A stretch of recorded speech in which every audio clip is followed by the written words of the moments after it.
Tzoharaim Tov. Good afternoon, everybody. We are going to jump into today's Mishnah, page 237 in the Lev Shalem, and we are at Mishnah number 12. And in Mishnah 12, we are introduced to two gentlemen who need no introduction. Sorry, couldn't resist. Hillel and Shammai. Hillel and Shammai are the last generation of diarchs, this duo who are listed as the president and head of the rabbinic court.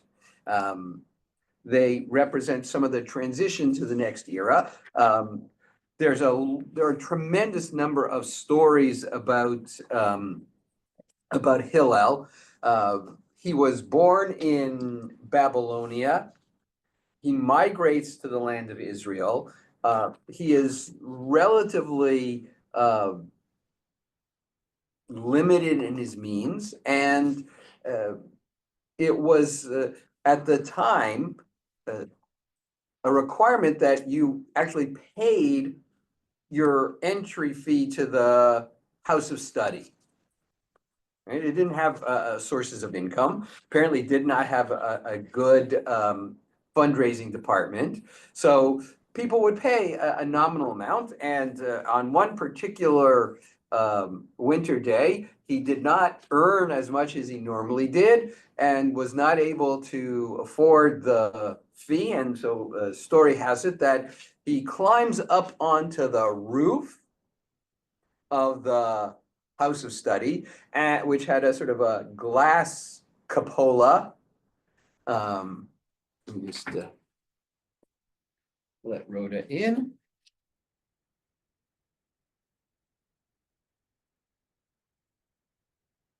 And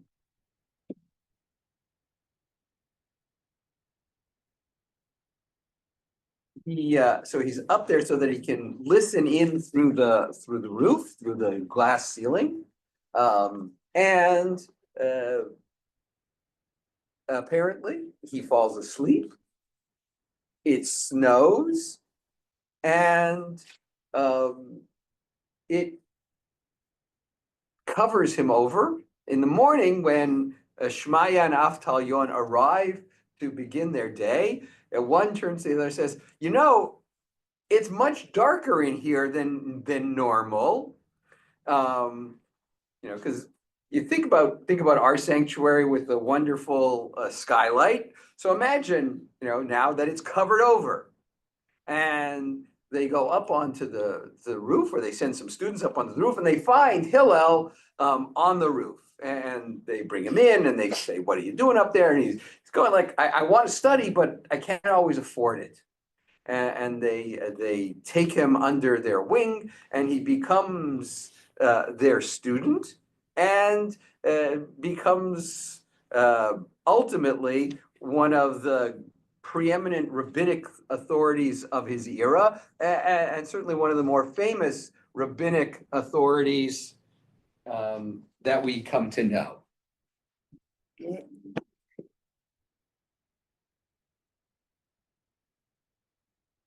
I remember the story about him climbing on the roof, but the snow and stuff didn't stick. No, it didn't stick. Well, apparently it's going to stick. Oh boy, did I set you up for that, didn't I? Yeah, there'll be a little something extra in your envelope this week.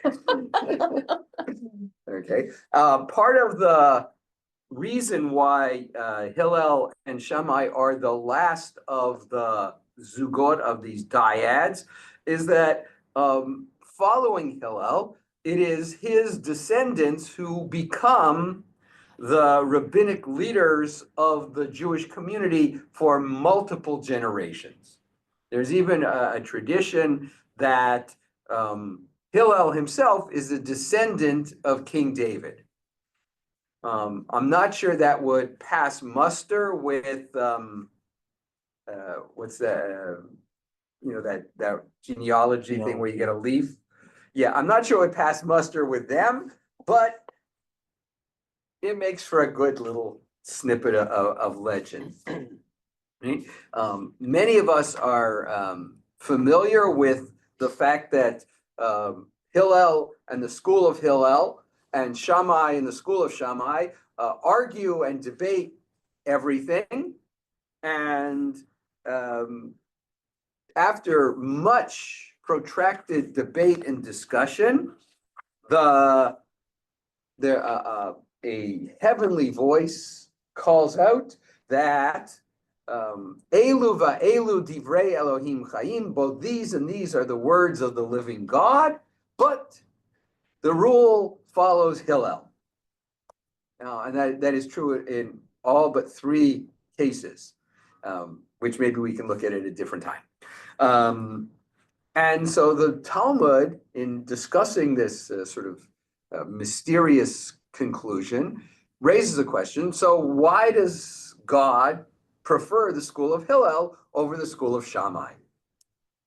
And the Gemara, as it always does, answers its own questions and says the following, that the adherents of the school of Hillel, like their progenitor, were kind and humble, and they respected the opinion of others, such that in the school of Shammai taught their own teachings, whereas in the school of Hillel, they taught both the teachings of the school of Shammai and of their own school, passing both along, in part to give the fullness of debate and discussion, and as a recognition and respect for other opinions.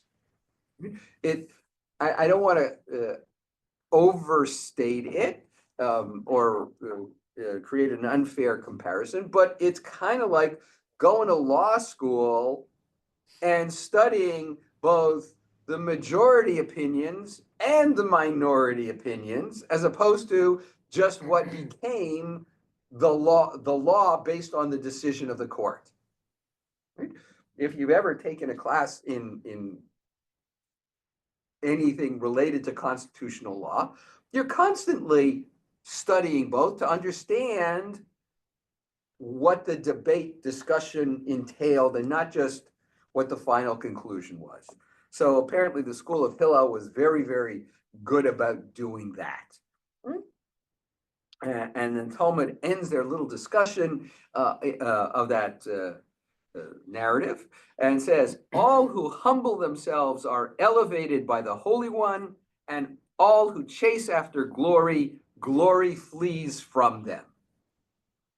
I mentioned that, even though it's later time frame wise than our Mishnah, but we're going to see that some of that idea is already incorporated in some of the teachings of Hillel himself.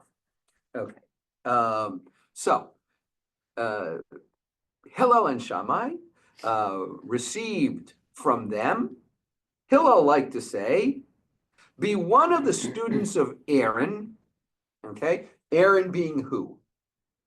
Moses' brother. Moses' brother. And what was, okay, he had one other little minor distinction other than being Moses' big brother. He oversaw the golden calf. Well, no, but what was his office? Oh, his high priest. He was Kohen Gadol. He was the high priest. All right. And as high priest, what was his role? To oversee the sacrifices and the sacrificial system. Yeah, Aaron is the first Kohen Gadol. His sons will follow him, right? The whole thing is dynastic and hereditary. Like, you can study as much as you want, but you will never be Kohen Gadol. Don't feel bad, neither will I, right? All right? Wasn't planning on it. Hey, don't, well, I was gonna say, don't knock a good civil service gig, but even that doesn't mean quite what it used to. Right? But he was in charge of the sacrificial system. All right. What's the role of the sacrificial system? You'll see why I'm nudging about this in a minute. Interface with God. Interface with God, absolutely. All right. You brought your atonement offerings that were facilitated by the Kohen Gadol, so as to remove any barriers or impediments in your relationship with God.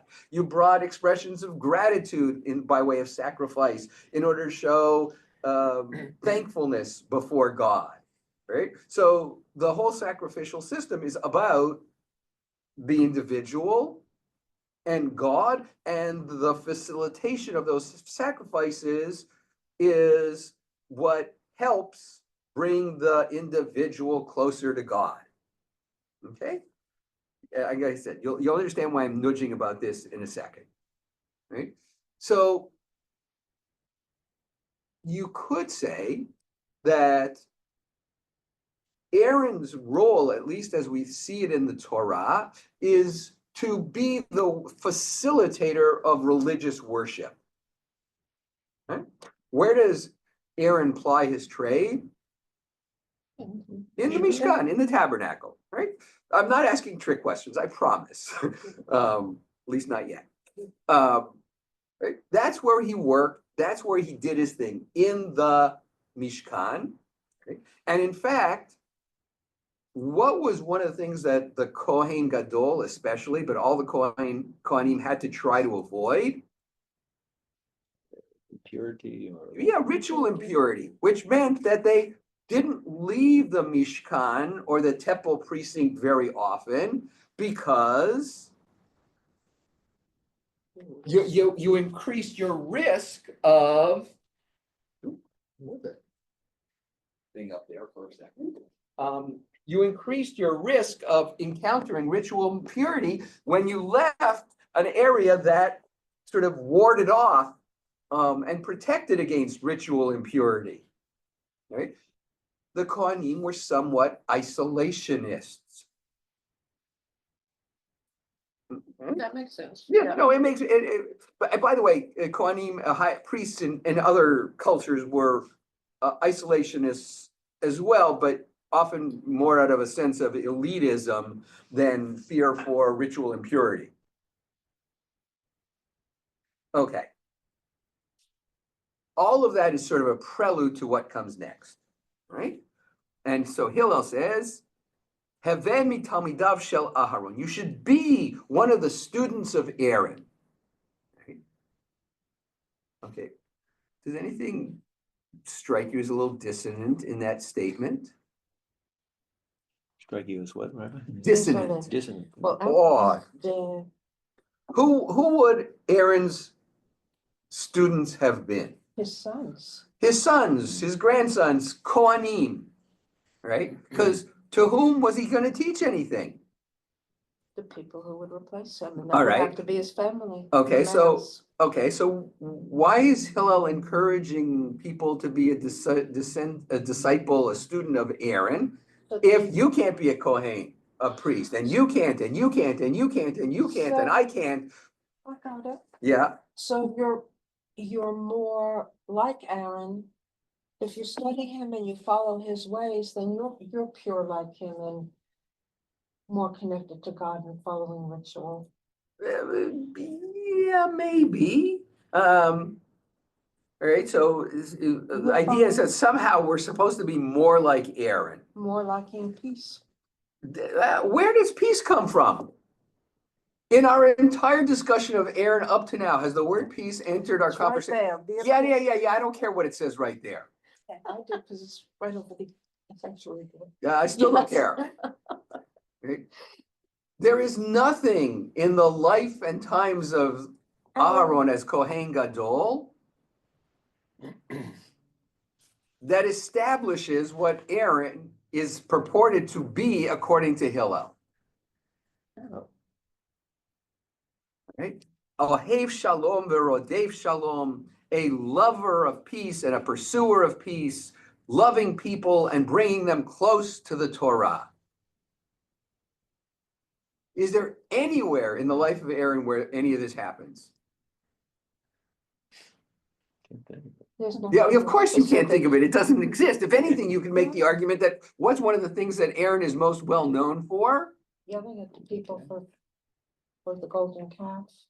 Let's forget, no, he doesn't yell at them. He should have yelled at them. He's a facilitator of the golden calf in order to sort of appease the people he actually unleashes a horrible punishment upon them because God is not happy about this whole golden calf episode.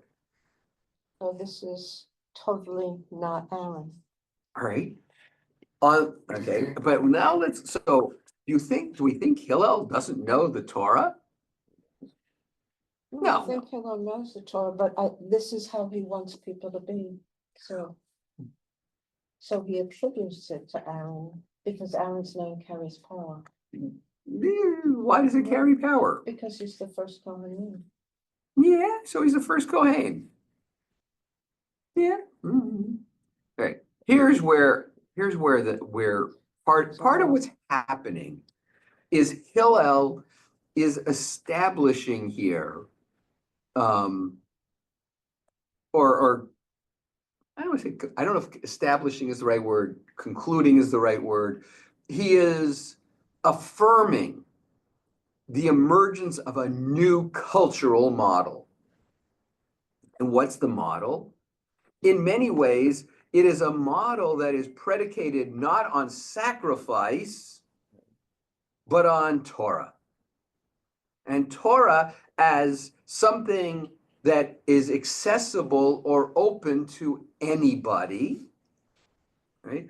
And in some ways, it's an inversion of Aaron's role, but he uses you have to appreciate that in the Hebrew this works more easily.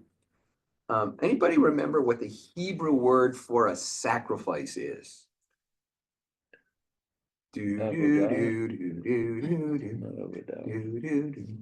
That's a work. Okay, hopefully nobody wagered too much money. The Hebrew word for sacrifice in the Bible is korban. Oh, Kuf resh bet nun. Right? It's from the root, the three-letter root, kuf resh vet, right? And it means to bring close. Okay. Okay, you brought the sacrifice close as a symbolic way of drawing closer to God. All right, and Aaron is the facilitator of the one who brought it close. In other words, you brought it to the temple, and I took it from you on your behalf and offered it on the altar. So I literally brought it close, and through it brought you closer to God. Hillel here says, if you really want to be a disciple of Aaron, you are someone who, through these various actions, which we'll come back to in a second, is mikarvan la Torah. You bring them closer to Torah. Right? He's using the same root and the same vocabulary which Aaron would have engaged in, but he's now applying it to the greater value of being a teacher of Torah and a student of Torah. Okay? It's a radical inversion in that in the tabernacle, the person who brought stuff close and who came close to the altar was the Kohen, the elite. All right. The ordinary folk were, no, you stay away because you will create contamination and you will create trouble and it will be a disaster for everybody. Yeah. It was a non-democratic drawing closer. Whereas here, it's the reverse. You draw. You. Any of you could be Hillel. Right? Who was Hillel before Hillel was Hillel? He was nobody. He was Hillel. He was always Hillel, but Hillel, who migrates from Babylonia to the land of Israel, is not a scholar. He's not a sage. He's just a person. He's just a person. Well, guess what? Just a person. You too could be Hillel, or the Hillel of your generation. You can be the one who draws close to God through your attachment to Torah, which is the ultimate source of holiness. A life of Torah is where real holiness is to be found, and that can be found by anybody. Now,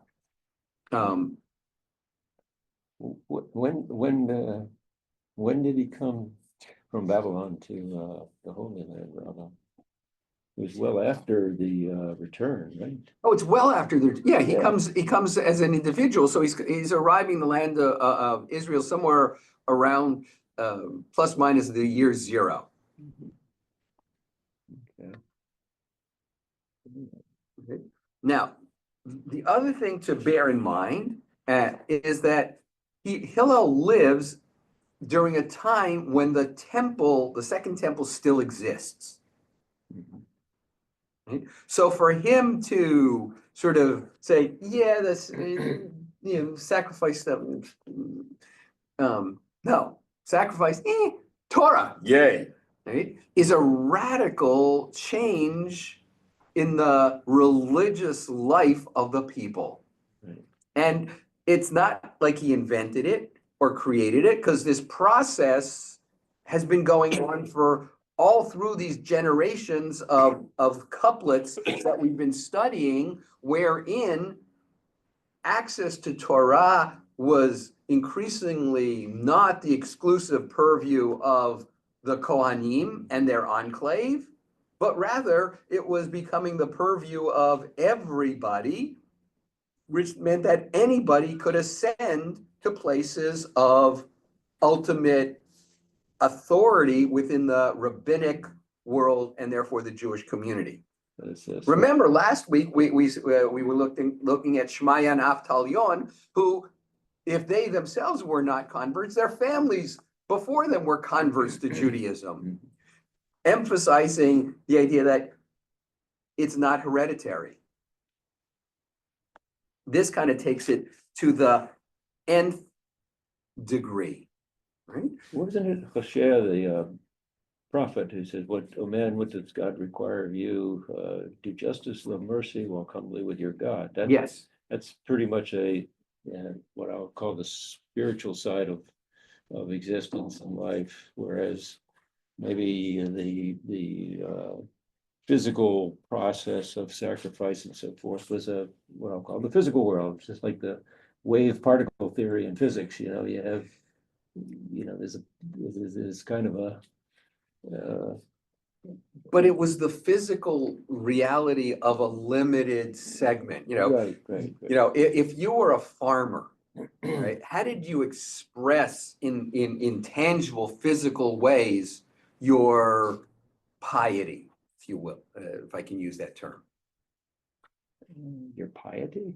Yeah. Your religious commitment. You brought your first fruits. Okay, so you brought your first fruits as an expression of gratitude to God, You okay? left the corners of your fields unharvested and you didn't go back over a second Okay. time and allowed people to come and Benefiting eat. whom? The poor and the widow, those who did Okay, not how does have. that serve God? Because we're I'm supposed to being take care obnoxious, of I each know. other. Yes, God is compassionate. all right. That's, all right. Hillel is looking at that as a paradigmatic model. It's about human interaction. Ohevet habriot, lover of people, and as a reflection of your love of people, you bring them closer to Torah because that leads to more love of people. Right? It's a way of articulating responsibility to society and to other individuals as a central pillar of Torah, right? It's not about getting close to God through sacrifice. It's getting closer to God through Torah, and Torah is about the dynamic of human life and human existence. It's about emphasizing that communal well-being and personal well-being are tied together. If I have one and not the other, then something's broken. If the community is thriving, but there are individuals or groups within the society that are suffering, then the society is broken in some way. If the individual, if I am doing well, but without a regard for others and for what's best for the whole, for the collectivity, then there's something broken there too. Okay? So the whole idea of drawing close is drawing close to God by drawing closer to other people. Community. Right? And if I can push it even a little further, okay, since we had one sort of play on words between korban and mikarvan, I'm going to suggest that there's another possibility. I read this somewhere, so don't think it's my cleverness. I'm just repeating somebody else's cleverness. The Hebrew word for responsibility is achrayut. Aleph, Chet, Resh, Yud, Vav, Tav. Achrayut. Right? The Hebrew word for other is acher. Aleph, Chet, Resh. Same three-letter root. Responsibility in a societal sense, in a personal sense, is about how I care about the acher, the other. My achrayut, my responsibility to the acher, is part of what Hillel is emphasizing, right? Ohev shalom v'rodev shalom, loving peace and pursuing peace, right? And not in a sort of abstract theoretical pursuit of peace, but in a direct sort of way, right? So there's some midrashim that talk about, how when Aaron, and by the way, midrash here in this sense means fiction, because there's no record of Aaron ever doing this, right? But the midrash kind of sort of create these stories about Aaron, wherein if he saw that the two of you, I'm just picking on the two of you, were having issues with each other. You were the broigus, you were angry with each other, you were warring, if you will. He would go over to Sam and say, Sam, come. And we'd sit and we'd talk, and he would get you to release your animus and your anger. And then he would go and talk to you, and he would do the same thing, and he would just keep pursuing each of the parties separately to get them to let go of whatever the issue and anger was. And then when they came together, it was like, oh, okay. Now, the story is paradigmatic of the idea that it's not just about this sort of theoretical peace and harmony model. It's this idea that you have a responsibility to intercede and fix things to the degree that you are able. It's a very activist model.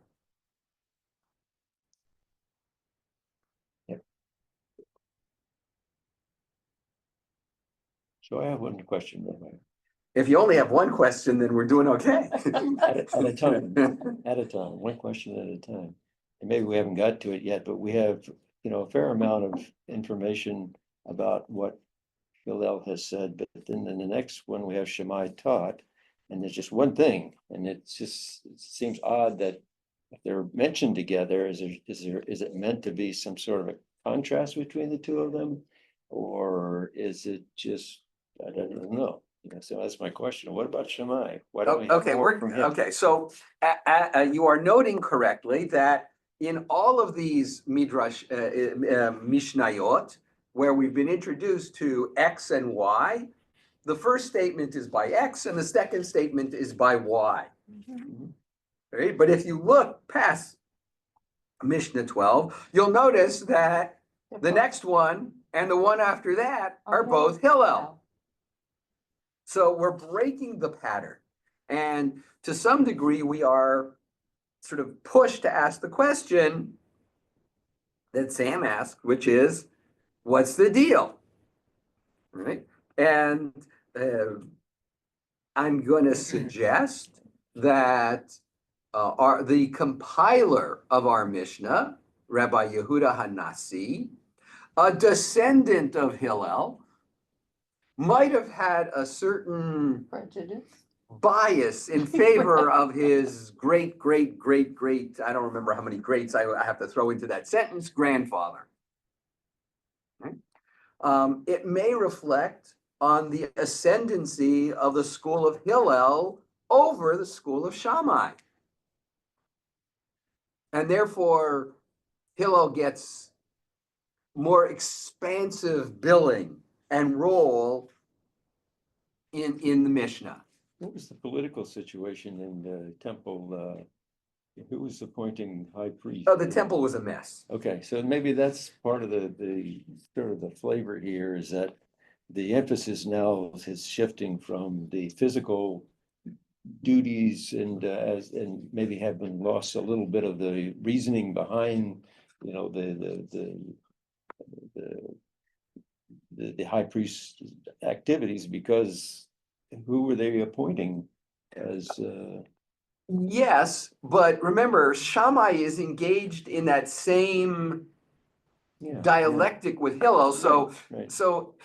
it doesn't really answer. It might explain. I think it explains why Hillel's going like, yeah, forget that sacrificial stuff. It's become tainted and impure and blah blah blah. But it doesn't really address the question why Hillel gets 3 Mishnahs here and Shammai only gets 1. Right. And recognize that some of the others are quoted at various other points in the Mishnah and in Pirkei Avot. So it's not like, oh well, I mean, Shammai does get quoted an awful lot, but in this pattern, in this moment where the pattern is broken, it's like, what's the deal? One for each person was fine. Why am I suddenly giving Hillel such extra attention? And maybe after we look at the next couple of Mishnayot, we might be able to answer it, though I still think it may come back to nothing more or less than a measure of nepotism or family bias. And for better or for worse, Hillel is Hillel and Shammai is second. All right, and he's never going to be anything but second. Okay.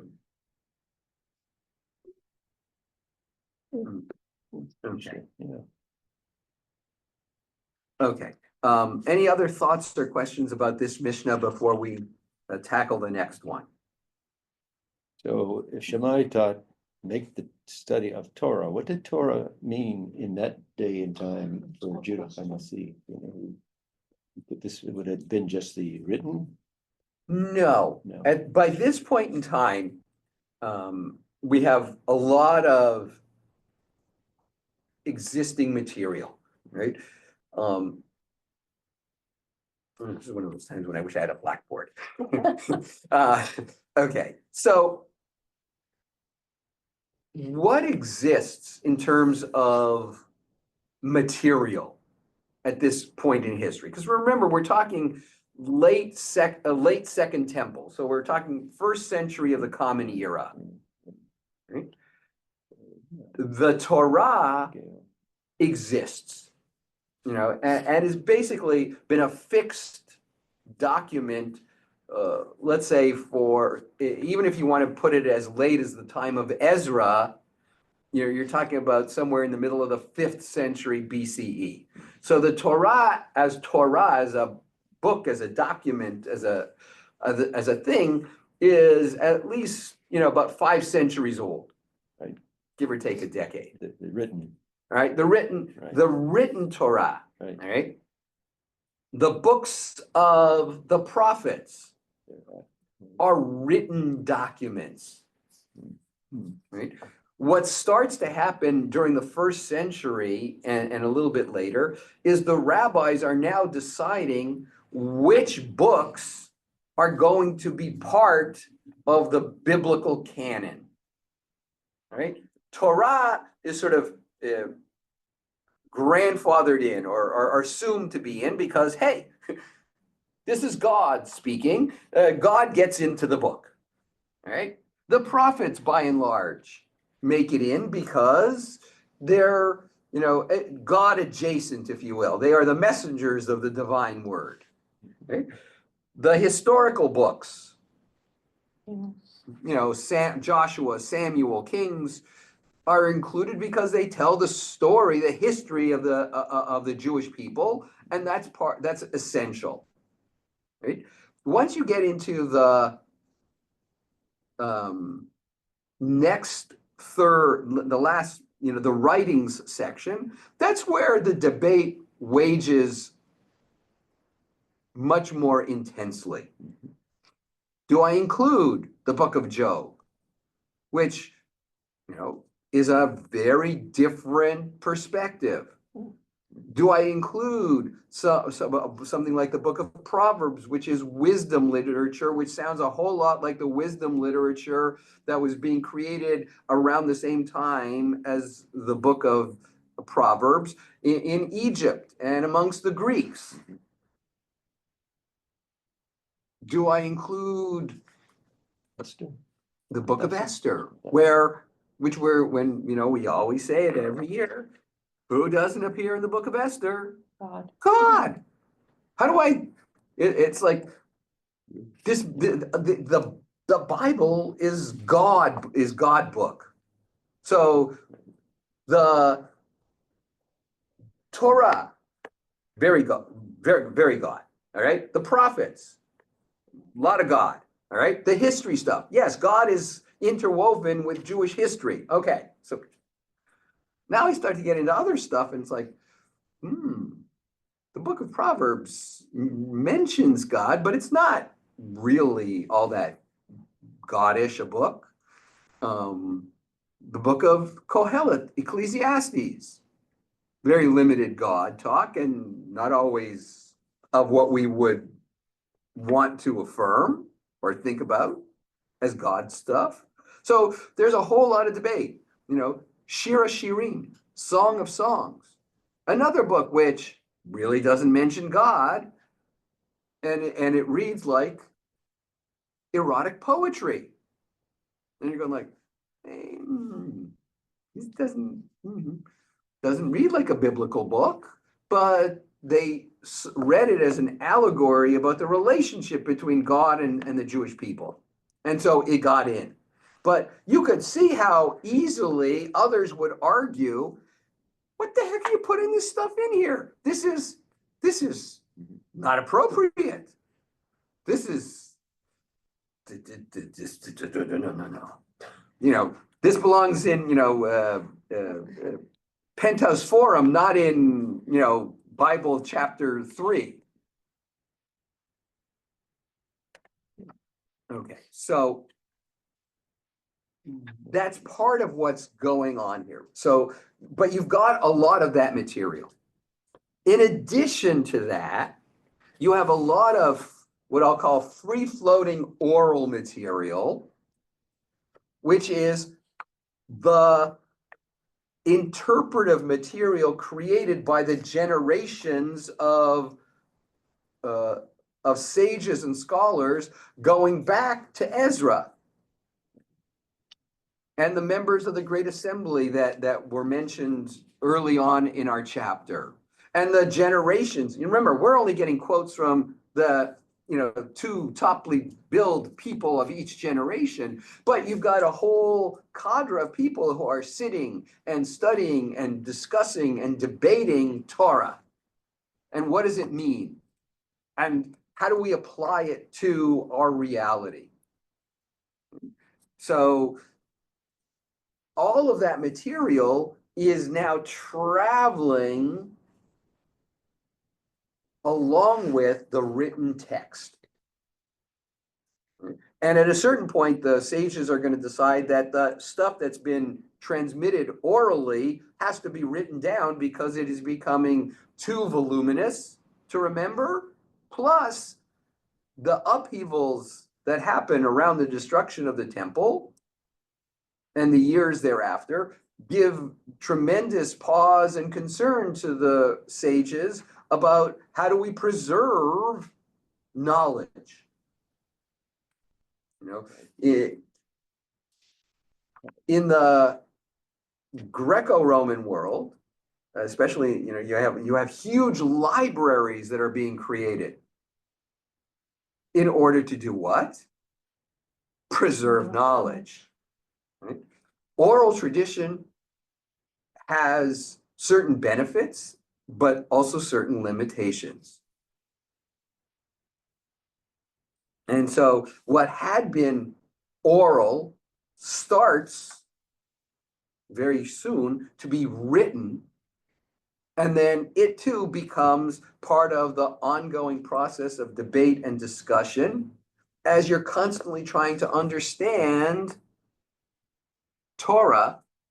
And I use Torah now, not in its limited sense of the 5 books, but Torah in the larger sense of Jewish knowledge. Because all of it is designed, especially if we take Hillel's dictum seriously, all of it is designed to get us to engage with others and through that process, engage with God.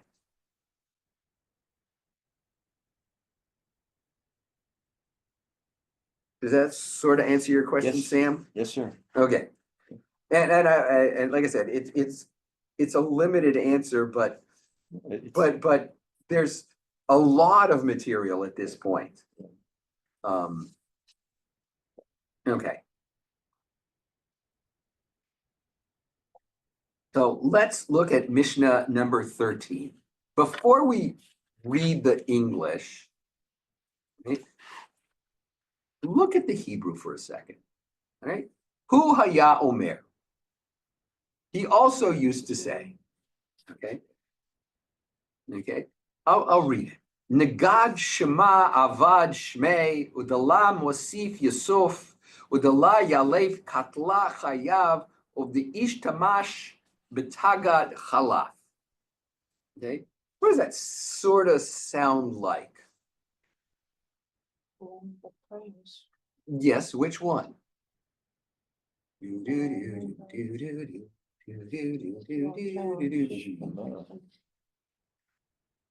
Negad Shema Avad Shemei Udala Mosif Yusuf Udala Yalef Katla Chayav Udi Ishtamash Betaga Chalaf.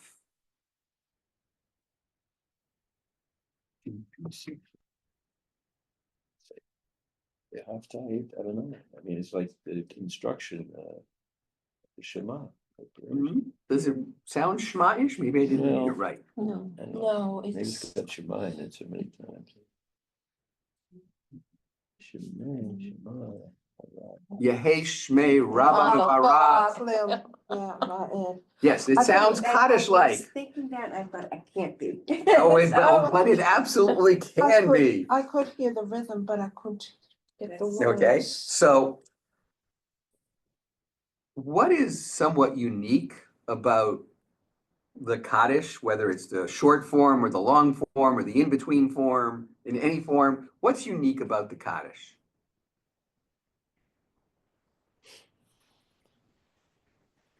Well, let's see. Oh, Bill's waving. Okay, Bill, go for it. If we can get them to Yoda's unmute. trying, there he is. It's not Hebrew, it's Aramaic. Thank you. It is Oh. not Hebrew, it is Aramaic. Okay, so this leads to two questions. Two questions, all right? Question one, why are the various forms of Kaddish in Aramaic? And why is Hillel speaking in Aramaic? Up to now, we've been reading this lovely Hebrew.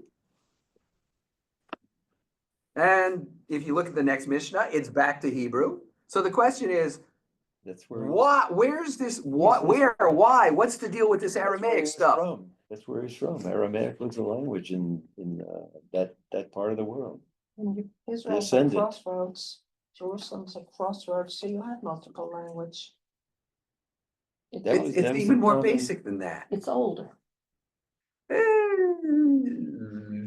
That's a little harder Okay. to pin Not down. everybody spoke Hebrew. Probably not everybody read Hebrew. Okay, but Hillel just taught you I in understand. Hebrew, and then the next mission he's teaching you in Hebrew. Maybe he's being a universalist. He's trying to Oh. reach out, you know, And to he's the not trying- people, Which people? Common Jewish people. But I mean, they don't, if they don't Okay. understand, or they don't use that Aramaic, you're making this much harder on yourselves. language. Aramaic is the lingua franca, the common language of Jews in Palestine of Absolutely. the Roman era, like which is French. Hillel's period. I thought that's right? what I said. In so many words. Okay. Right? It's what people spoke. Right? The Talmud, that mega document Mhm. is in Aramaic. Why? Because that's what people spoke in the house of study. Like, French. and this Hebrew. class is not conducted in Hebrew. This class is conducted in English because We speak English. that is the lingua franca that we all share. It's the language that we all share in an Anglophone society. If I was living in France, and if I was a rabbi in France and teaching this class in France, I would be teaching it in French. In Spain, in Spanish. It's the language that people spoke. So it was common language. It was a Okay. common language. Now, we might ask the question, why does he specifically do this one in Aramaic as opposed to what came before or after? And part of it might be, who is his audience? Right, so that's one thing, all right? And now the second question. Why is what we call Kaddish, very often mourner's Kaddish, or Chatzi Kaddish, half Kaddish, or full Kaddish? By the way, there's also a burial Kaddish, which is used, as its name implies, at burials. So there are multiple versions of Kaddish, all of which are in Aramaic. And the question becomes, why?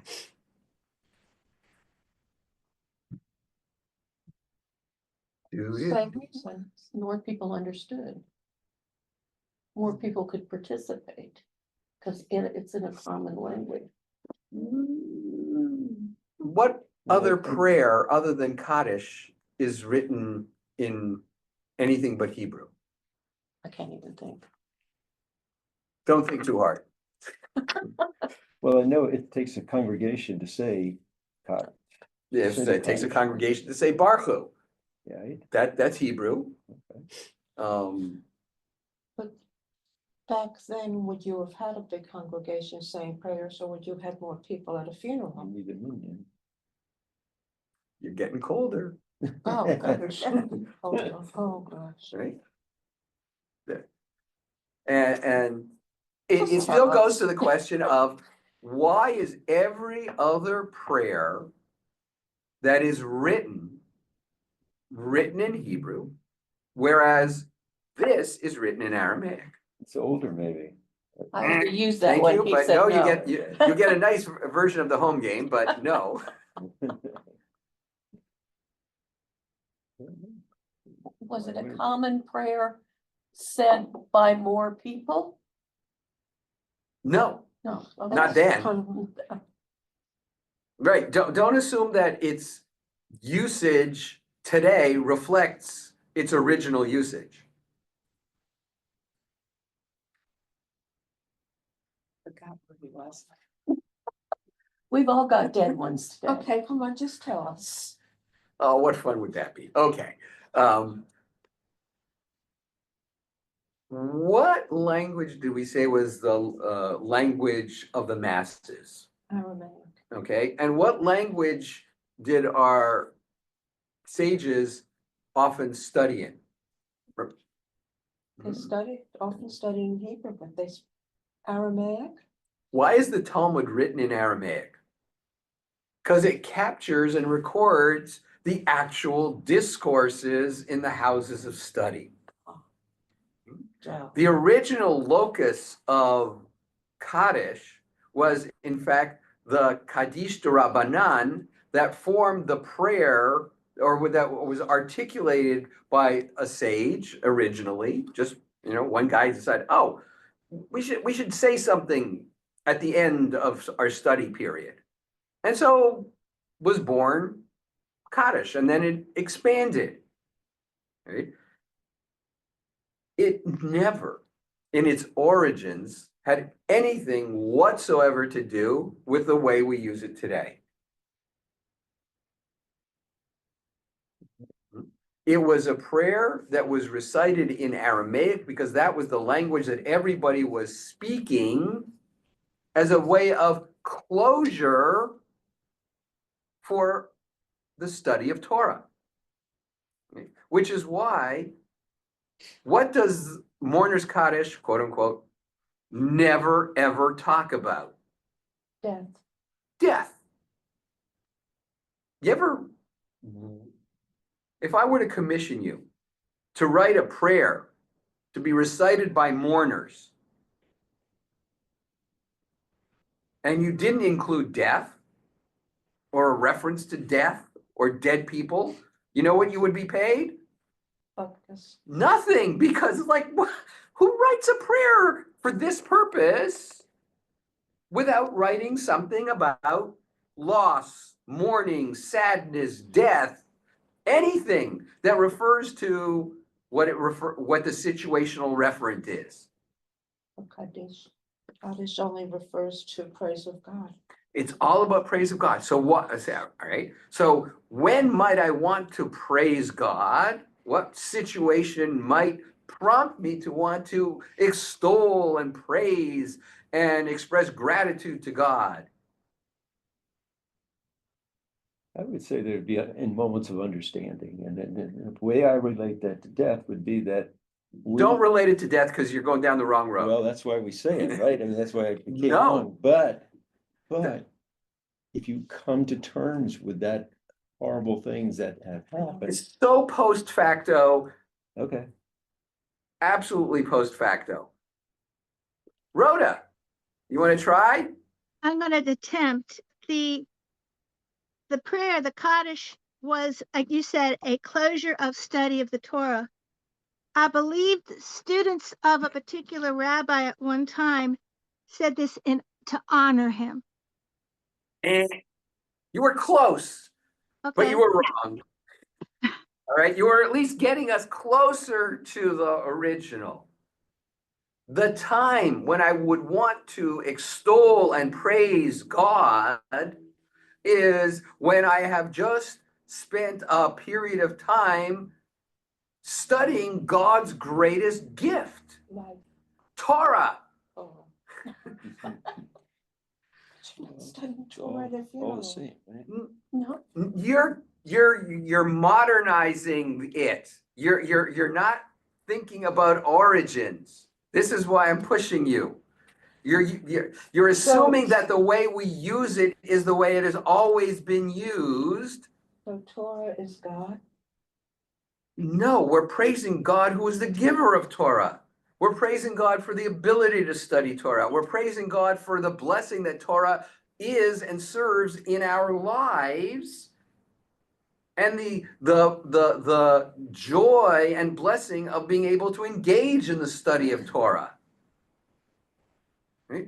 All of that is why we do it, and therefore we praise God. And the original form of Kaddish was something you said, and it was originally created by some dude, all right, as an example of a prayer that you would say as a way of extolling and appreciating God for Torah, right? And it was said in the house of study, which, since I was already in Aramaic, I just kept going in Aramaic, in the same way that today, if I was asked to write a prayer,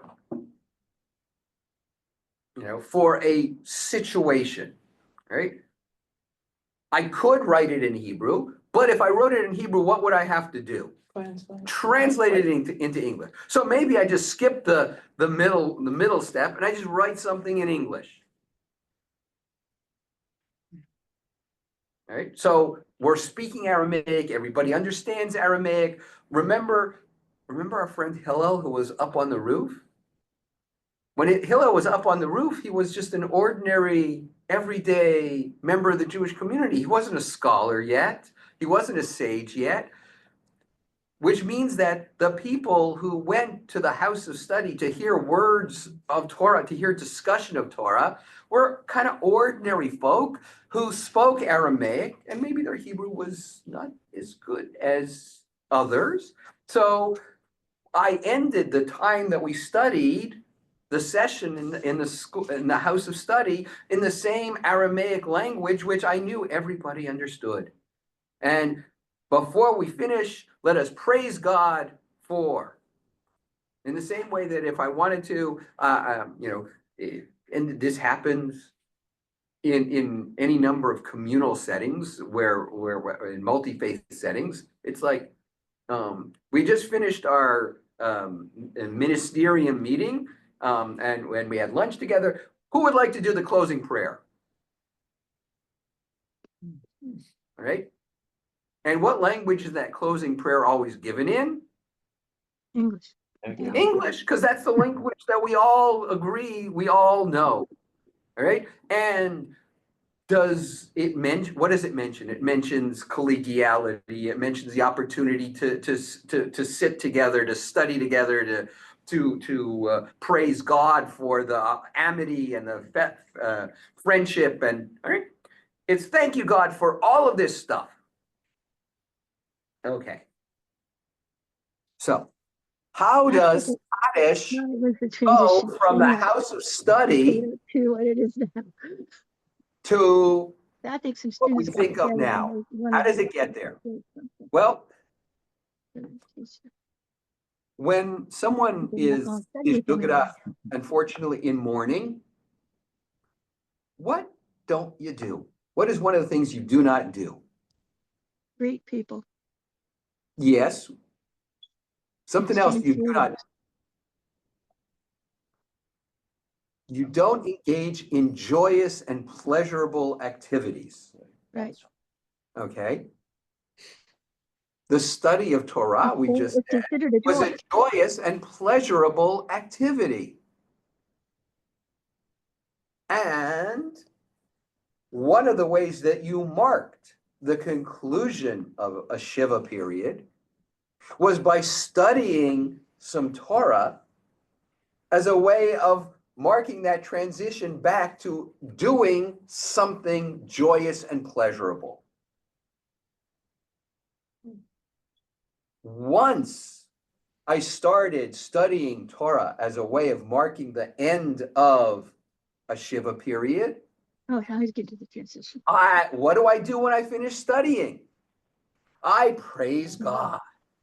And so I would say not mourner's Kaddish, I would say Kaddish de Rabbanan, the thing that we skip on like page 118, not in this book, in our Sidurim. Oh, right, we are in our Sidurim. It's like page 118. That's not my book, but right. We thank God for having done this. And so the mourner who is now returning to the study of Torah, that could be off by a page or two. The mourner who, it's because we skip it, I don't really know what page it's on, who is now returning to engage in this joyous, pleasurable activity of study of Torah, expresses gratitude to God for the study of Torah, which was the prayer that was said in the house of study as an expression of gratitude to God. And because the prayer never had anything to do with death, it still has nothing to do with death in its content. Right? Fast forward a bunch of centuries. because it's a little murky exactly how some of this happened. But once the connection was made between mourners and the recitation of Kaddish, it became a normalized practice for mourners to recite this prayer or a version of it. So the paragraph that was all about study gets pulled out, and we have what looks like the mourner's Kaddish. If you take that paragraph out, that's what's left. Why? Because now mourners are invited to praise God in other situations, including during worship. And yes, and that's when all of the other reasons, the ones that Sam was mentioning and the one that Celia was mentioning, all of those reasons start to come into play to explain why it is that mourners are reciting this prayer. It's about acknowledging God at moments of sadness and loss. It's about acceptance of divine decree. It's about all sorts of things that we ascribe to people in moments of loss and trauma to explain why they're leading this particular prayer, which sticks out like a sore thumb because it's still in Aramaic. And there's only one other prayer that appears in Aramaic in the Siddur. Right? Page The one while we look at 170. the Torah. Right? It's Be'anarachetz. Yeah. Right? Why? Because that's taken as a quote from the Zohar. The Zohar was written in No, I Aramaic. didn't realize that. Right? There's a Kabbalistic. Right? But we don't really think about the fact that it's in Aramaic. We just sing it. Right? But that paragraph is a quote from a book that's in Aramaic. So when I'm quoting the book, I quote it in the original. So, Torah, or And in the like English, you any of this. kind of don't notice the fact that it's not Hebrew, because English reads like English, whether it's translating Aramaic or Hebrew. Here it is, Right? So you have this before the open ark. remarkable phenomenon Get it. When did you where say? it was created for use. Tells me right here it's the Zohar. It got connected to mourners as a way of marking a transitional moment when they returned to in doing the thing which the prayer was originally connected to. And then once that connection was made, it morphed into the mourner's Kaddish, this thing that mourners were encouraged and then expected and then required to say. It's kind of true. You're celebrating the Right? life But of the person. So in some cases, a We- person can sit or seriously we don't ill. It's a really blessing in associated life. with Yeah, I agree with you. mourners. And we have all of these explanations that everybody No, knows that's how he's trying to and get at repeat. me. I don't think- But in point of fact, that's not what the prayer was ever created to do. Wow. Right? So if you want to talk about a long and winding road that gets us to where we are, this is it. Right? Right? But the same reason why the Kaddish is in I Aramaic just lost what page this was. is on. because it was created in and for the house of study, which was the language that everybody knew.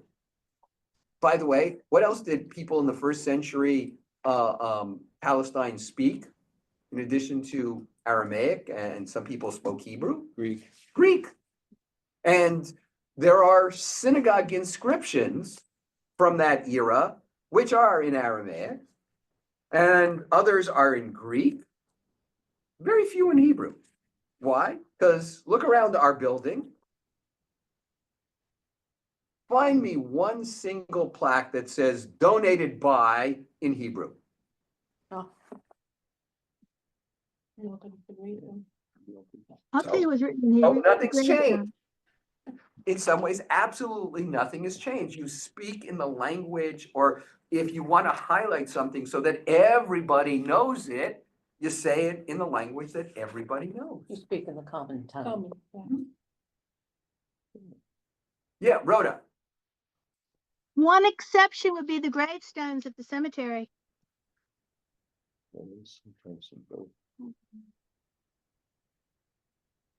In what sense? I'm not, It has the Hebrew, it has Hebrew and English. it has But Hebrew and English, yes. Right, right. All right, and what's interesting is that the Hebrew and the English are not the same. That's true. I've noticed They that. are companions to each other, because generally speaking, especially since many of them have limited space, the Hebrew will have the deceased's Hebrew name and the deceased's parents' Hebrew names. The English will have their English name and their family. Hebrew will usually have the Hebrew date. English will usually have the English date. Sometimes they translate the date, but oftentimes they don't. Depends on how much space is available.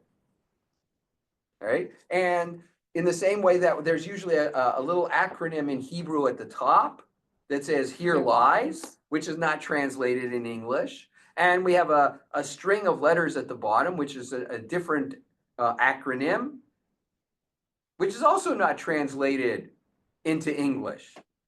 So you're right, it's a great example of where we have both, but both are sort of companions rather than translations. I know some congregations where when they labeled certain things, put Hebrew and English, with part of the goal being to try to encourage people to learn the Hebrew terms for rooms and certain other things. So for example, they might talk about the space that we're in as the Sifriya, which is Hebrew for library. Right? And it might say where we have the Nachman Levin something or other library. I think there's another word up there, not another name. Learning center and library or something like that. All right. So in some congregations, they would have written the two names in Hebrew characters and Sifriya, library, or Makom Limud, or whatever term that they chose as a way of introducing some Hebrew. But by and large, you want it to be accessible. Okay, so we only did one Mishnah today, but a lot of history. So next time we'll pick up with that very funky Aramaic Mishnah and see what else Hillel has to teach us. Thank you, Reverend. Yeah. My